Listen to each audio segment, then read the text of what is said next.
ओम नमः शिवाय। जय महाकाल।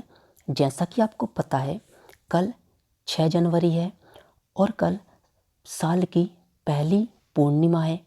यदि आपके जीवन में बहुत ही ज़्यादा तकलीफ है, आपकी आंखें कमज़ोर हैं और आपके आंखों के नीचे काले धब्बे हैं, तो आपको 6 जनवरी के दिन, जो कि पहली पूर्णिमा इस साल के नए साल की आने वाली है, आपको रात में चांद देखना होगा और आपके जीवन की सभी प्रकार की समस्याएं खत्म हो जाएंगी।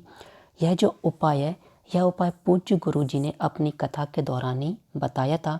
तो इसके लिए आपको रुद्राक्ष की आवश्यकता होगी। आपके घर में जिस भी प्रकार का रुद्राक्ष है, आप उस रुद्राक्ष का प्रयोग कर सकते हैं। यदि आपके घर में 4 मुखी या 5 मुखी रुद्राक्ष है तो आप उसका प्रयोग कर सकते हैं। यदि आपके घर में 6 मुखी, 7 मुखी, 8 मुखी, 11 मुखी रुद्राक्ष है तो आप उस रुद्राक्ष का प्रयोग कर सकते हैं। आपके घर में जो भी मुखी रुद्राक्ष है, आप उस रुद्राक्ष का प्रयोग इस उपाय में कर सकते हैं।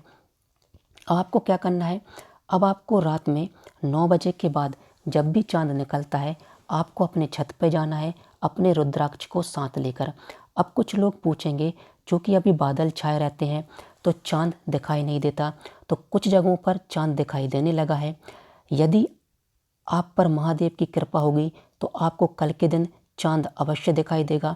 यदि आप यह उपाय कल नहीं कर पाते हैं तो जब भी अगली पूर्णिमा आने वाली होगी, आप यह उपाय कर सकते हैं।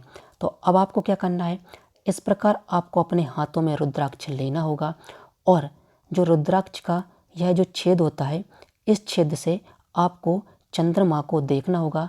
क्योंकि आपको पता है, पूर्णिमा का जो चंद्रमा होता है उसमें बहुत ही शक्तिशाली ताकतें होती हैं, साथ ही शक्तिशाली प्रकाश होता है।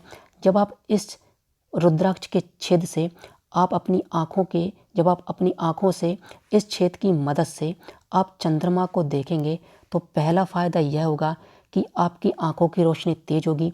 यदि आपको चश्मा लगा हुआ है तो चश्मा धीरे धीरे उतरना चालू हो जाएगा और आपकी आँखों की रोशनी तेज होने लगेगी। दूसरा, इसका यह फ़ायदा है, यदि आपके आँखों के नीचे काले धब्बे हैं तो वह काले धब्बे भी समाप्त होने लगेंगे। तीसरा, जब आप अपनी आँखों की मदद से इस रुद्राक्ष के छेद से चंद्रमा को देखेंगे तो आपको चंद्रदेव से यह प्रार्थना करनी होगी कि हे चंद्रदेव, मेरे जीवन में यह समस्याएं या यह तकलीफ़ें हैं, कृपया कर इन तकलीफ़ों को दूर करिए। और आप देखेंगे, जब आप यह बात बोलेंगे रुद्राक्ष को देखते हुए, रुद्राक्ष के छेद से चंद्रमा को देखते हुए, तो आप पाएंगे कि आपके जीवन में जो भी तकलीफ़ें थी वह धीरे धीरे समाप्त होने लगी हैं और आपका जीवन सुखपूर्वक हो गया है। यह जो उपाय है, यह उपाय पूज्य गुरु जी ने अपनी कथा के दौरान ही बताया था। ओम नमः शिवाय। जय महाकाल। श्री शिवाय नमस्तुभ्यम।